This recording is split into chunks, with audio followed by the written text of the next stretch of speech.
This video is brought to you by Skillshare. So, how much of Assassin's Creed were you both aware about before you decided to become a part of this film? I knew the title. Where did they go wrong? Both of these actors clearly love Assassin's Creed. Yeah, I had seen, posters and trailers for the game, but I didn't know anything about it. And a director who definitely wants to be here. Whatever it is, 40 meters across and coming, in two buildings, one tiered above the other. Now, to their credit, it's almost impossible for any of these actors or even the director to feel passionate about one of the most boring movies of all time. Much like myself, 15 minutes into the movie, our boy Michael Fassbender was put to sleep. When he woke up moments later and realized there was still an hour and 20 minutes left in the movie, he tried to run away from it. All right. Now, I had a pretty good feeling that this movie was gonna be bad. And I didn't want to watch this thing all by myself, So, that's why I invited my buddy Whitelight, the Assassin's Creed guy, to watch the movie with me in this virtual theater that you see before you. What's up? What's up, Ren? I'm so happy to be here. Hey, could you please shut the hell up? I'm trying to watch Ren's reviews. Here we have a movie that is so uninteresting that when Michael Fassbender went to promote it on Good Mythical America, the interviewers didn't even want to talk about the film. Instead, they asked him about his failed music career. Before you had acting aspirations, you actually wanted to be a musician?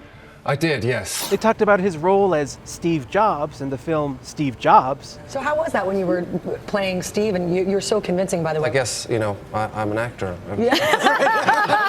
And they talked about jumping off of a high diving board. Well, I was up at the top. It took me ages. I was so scared. I was Yeah. looking down. I was like, look too long now. It's not going to happen. Before finally talking about the Assassin's Creed movie. Let's take a look.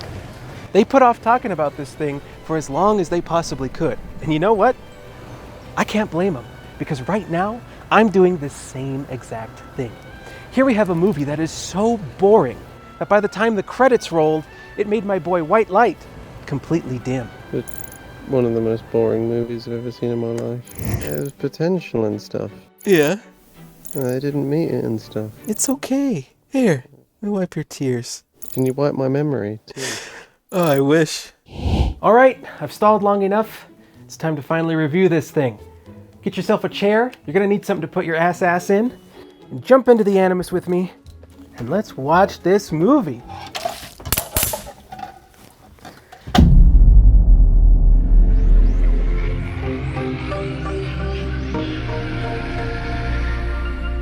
Look at that. That's the logo of quality right there. Well, don't say anything about them, Ren. I review all their games.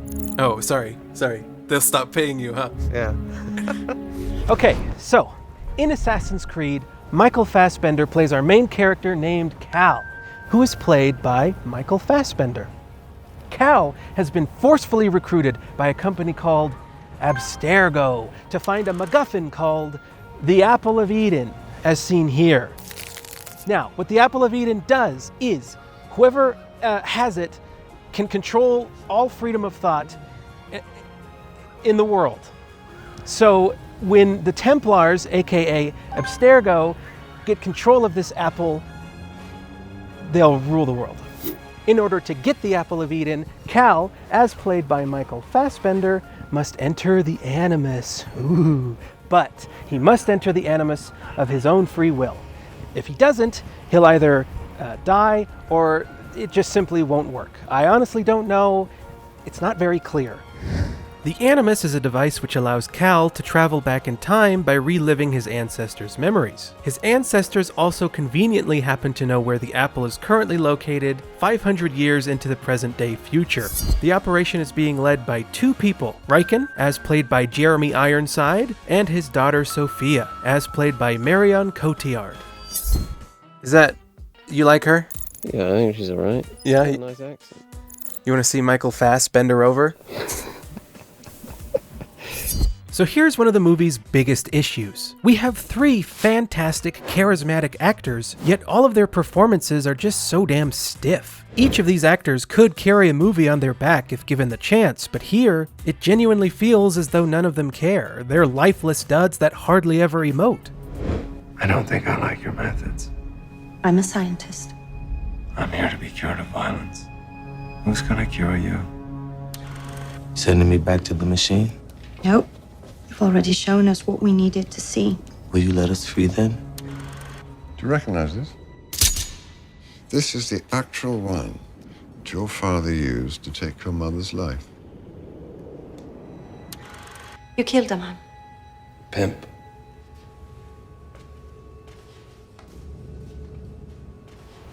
Most of the movie is comprised of dialogue scenes, and there's nothing wrong with that. The problem is with how they shot the bitch. Everything just looks so darn flat. Look at this. They just got the camera right up to the actor's face. Classic shot, reverse shot. It's not much to look at. They really just sort of put in the bare minimum here. There's hardly even any dynamic camera movement. I mean, hell, there's hardly any character movement. Most of the time, the actors are just sitting or standing in one spot in the room for a majority of their scene. Michael Fassbender here has his hand over Marion Cotillard's throat for over a minute straight. Now, why would you do that if you're not even in love? I'll tell you why. It makes your scene a whole lot easier to shoot. I'm hungry. The characters rarely ever move around the set because despite being more engaging, it takes some additional effort to film a scene that incorporates more movement. Clearly not much thought was put into making the conversations visually engaging. Everything about this movie just falls so flat. It almost feels as though the movie is deliberately trying not to elicit any emotions from the audience, but is instead just purely trying to convey information. None of the emotional beats come anywhere close to landing. Take this scene here, where an 8-year-old Michael Fassbender finds out that his father just murdered his mom. Something like this should be a shocking moment, but instead it leaves you feeling absolutely nothing. It's presented very matter-of-factly, and the cuts are paced out in such an odd way, to the point where Whitelight didn't even know what had happened. What happened? She got assassined. She got hitmaned. With that said, there were a small handful of scenes that did manage to be somewhat engaging. The part where Jeremy Irons gave Cal the option to kill his father in cold blood was interesting enough, but scenes like this are few and far between. To make matters worse, the music is bland as all hell. Luckily, Whitelight was kind enough to write me a few paragraphs of his own thoughts on the film, so I'll have him tell you about the music instead. There is only one recognizable track in the entire movie, and it's astoundingly generic. Given the rich resources in history any new composer for Assassin's Creed had to draw from, that's a surprise. This is not a musically generic universe. In fact, it often composes a great deal of the soul in the games, not here. Like the characters and acting, it's flat, generic, and heartless. Similarly, the licensed music only serves to disconnect you from the film further. Nothing says Assassin's Creed like grungy 90s rock. Tony Stark's gonna fly in. That Tony Hawk did fly in. Assassin's Creed gets so much wrong that it's almost as if this movie is actively going out of its way to put the audience to sleep. I had had enough. So an hour into the movie, I pretended that I had to go to the bathroom. I'm gonna go to the bathroom. I'll be back in 1 second. And I never came back.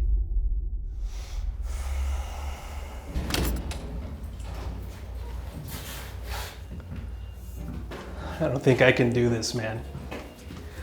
Assassin's Creed is literally one of the most boring movies I've ever seen in my life. I've come here to this public bathroom so that I wouldn't have told him a lie. Instead, it was just a little white lie. I need a smoke. You know, I started smoking in my last video as a joke, but now I can't stop. Can't stop looking cool. Honestly, I wish I never started in the first place.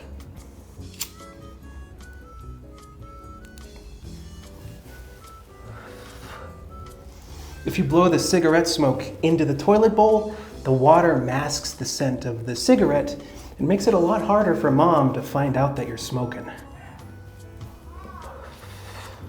Okay, All right. I'm gonna get out of here. Whitelight's trapped in that theater. And I got a video to finish.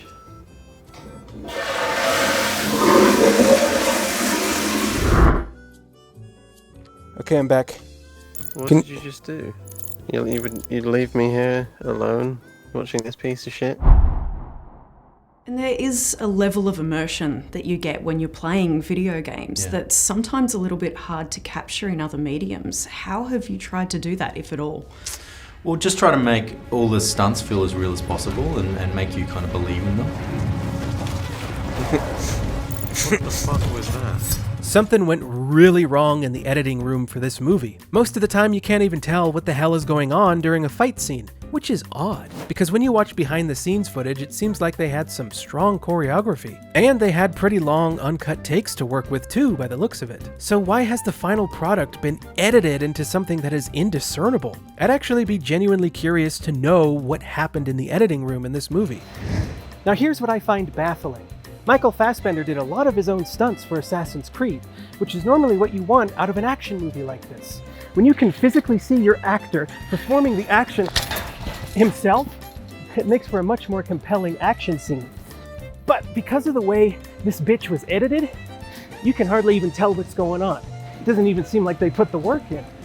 Typically, when a big star or even a little star does their own stunt, the director will either tell them to face the camera after the stunt is complete, like in Hot Fuzz here, or they'll shove that camera right into the actor's face so that you know without a shadow of a doubt that Tom Cruise just jumped out of a plane. When the actors perform their own stunts, it allows the audience to subconsciously become more invested within the action scene itself, because we can see that the characters we've grown attached to are in real danger. It takes far more work to train the actors to do their own stunts, but it's usually worth it. In most movies and television, when things hit the fan, the director tends to cut to a wide shot of the action to the point where the camera is far enough away from the actor so that you can't tell it's a stunt double. Or they just shake that camera a whole bunch like it's a baby so that you can't really tell what's going on. Or they'll edit the scene into oblivion so that it doesn't seem like your 65-year-old actor took 10 total minutes to hop a fence.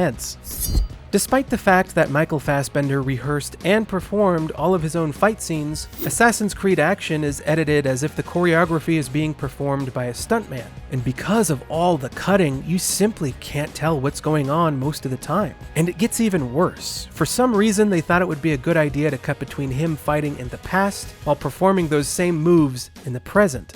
All that does is serve to make the action even more jarring. And Fassbender has a hood on the entire time, which is fitting given the source material, but covering your main actor's head has also been a tried and true Hollywood method of swapping out an actor for a stunt double.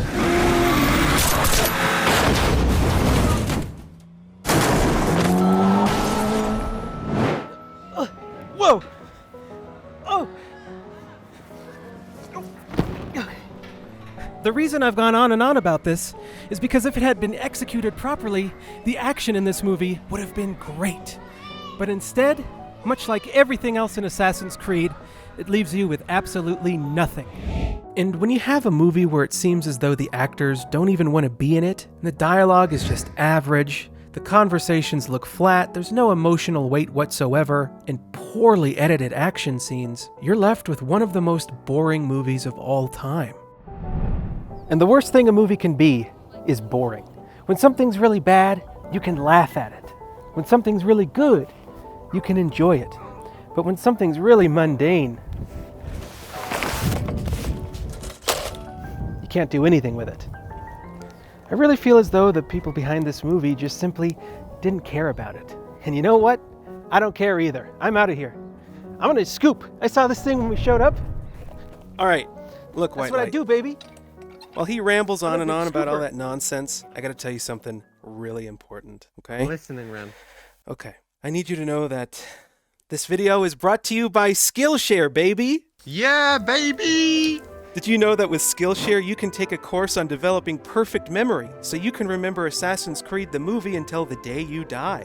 That was great. You recently made a video on a game called Blur, did you not? I actually did. How did you know? Well, the opposite of Blur is focus, and Skillshare offers several courses which can help you improve your focus. I think you're going to get a real kick out of this one. Skillshare offers a slew of courses on lighting, so you can keep your light white as can be. Me? You! As for me personally, I've been taking Aram Kong's class on quantum energy healing, because ever since I watched Assassin's Creed the film, I've been really sad about my life, and this is helping me heal. Yeah, man. Sign me up. What offer code should I use, Ren? Mine. The first 1,000 people to click the link in my description will get a free trial of Skillshare Premium. Yeah, see, I've got a website to go to. Hold on. Make sure you thank Skillshare for sponsoring this video. I don't know how I could live without them. Me neither. And now, I absolve you. Spielberg's curse is lifted. You're free to leave the theater. Holy shit. I don't want to go, Ren, that's the thing. Really? Well, I know a great movie we can watch called Assassin's Creed. Would you want to take a gander? Yeah, right, see ya. So, this was part 2 of an ongoing series on this channel where I am looking to tackle every single video game movie in order to find out which one is the worst and which one is the best. I always aim to have a special guest on for each individual movie, so let me know who you'd like to see join me in the next one down below. Now, aside from Assassin's Creed, I've only covered Ready Player One. I wasn't so fond of Ready Player One, but you know what? It's way more watchable than Assassin's Creed. So, at least we can give it that. If you guys enjoyed the video, go ahead and pop a like. Make sure to follow me on Twitch. I'll be streaming right now as soon as this video goes live. And maybe consider supporting me on Patreon, as nearly every single dollar I make on there goes right back into the channel. Things like equipment, costumes, locations, that type of thing. And I gotta give a big shout out to Fly High for allowing me to film inside their business, and they even turned off the music for me to make my audio a little bit cleaner. So if you're in the Reno area, go ahead and check them out, and I'll see you guys in the next one. Bye bye. It's an eagle from the film Assassin's Creed. Caca. Look, it's Whitelight. Me?